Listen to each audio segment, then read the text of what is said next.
I need everybody to do me one favor before I get started. Could you raise your hand as high as you can? All right, raise it a little bit higher. All right, I got a simple question I want to ask you guys. Why not raise it that high the first time? Wasn't it raise it as high as you can, and then I asked you to go higher, and then you went higher? So you didn't do it as high the first time. I don't know. Keep that in your mind. These are my two wonderful girls, and I love NBA basketball, and I know after the game they bring their kids out, so I decided to show you a picture of my two kids so you wouldn't boo me or anything, because you feel bad for me, because those are my cute kids. So just keep them in mind if I start saying some things you don't like. These two little ones are my why not. My 5-year-old, as you can see, she has great dreams. She wants to be a vampire. So she said, Daddy, I want to be a vampire. And I said, sweetie, you can't. And she said, why not? And then I started thinking, how many times have I told her she couldn't do something, and she asked me why not? She was coloring, and she had the little picture she was supposed to be coloring, but she was all over the place. And I said, sweetie, you're supposed to color in the lines. She said, but I like it over here. And I said, why? She said, there's so much space. So then I started thinking, this little girl has figured it out. Why do we try to confine ourselves to be in lines? Why do we confine our students to stay within this boundary? Why not give them the opportunity to create their own avenue? So are you asking, why not? I think why not is the question that starts innovation. Because you ask yourself, well, why not? Well, why can't this do that?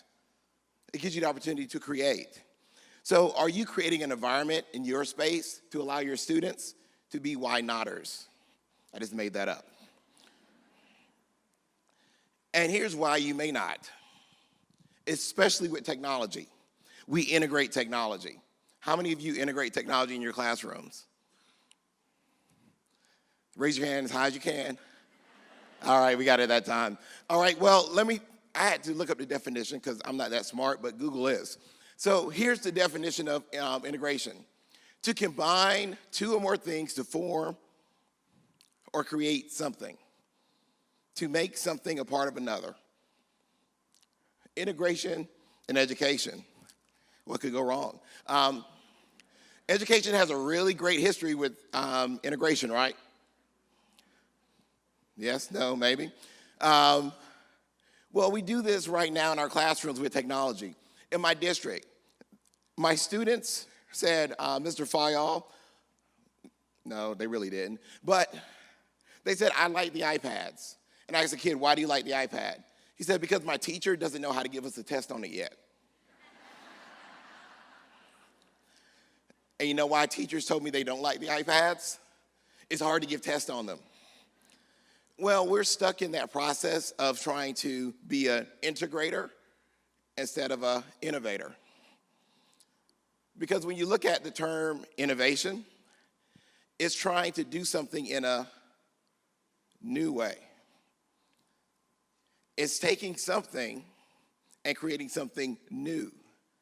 Are you asking those why not questions to create something new? Are you giving your students the opportunity to be innovators instead of integrators? So I'm asking everybody a question. When you see your students, when they get technology in their hands, are they happy about the technology because they get to create and do something? Are they looking at it as, what work am I going to have to do? This was a picture from my students in my district that I just recently left in Kansas City, Missouri. They received an Apple and Connect Ed grant. The school was 87% free lunch. Not free and reduced, free lunch.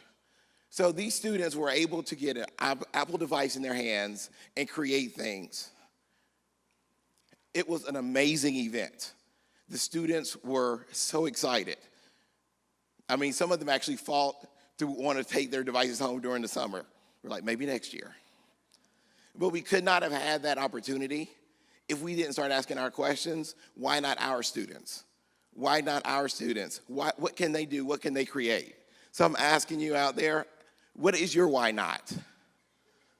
And that's a shameless self-promotion for myself. I just had to throw that in there. But everybody remember, ask yourself why not when you're in your space, and what can you do to create a better space for your students.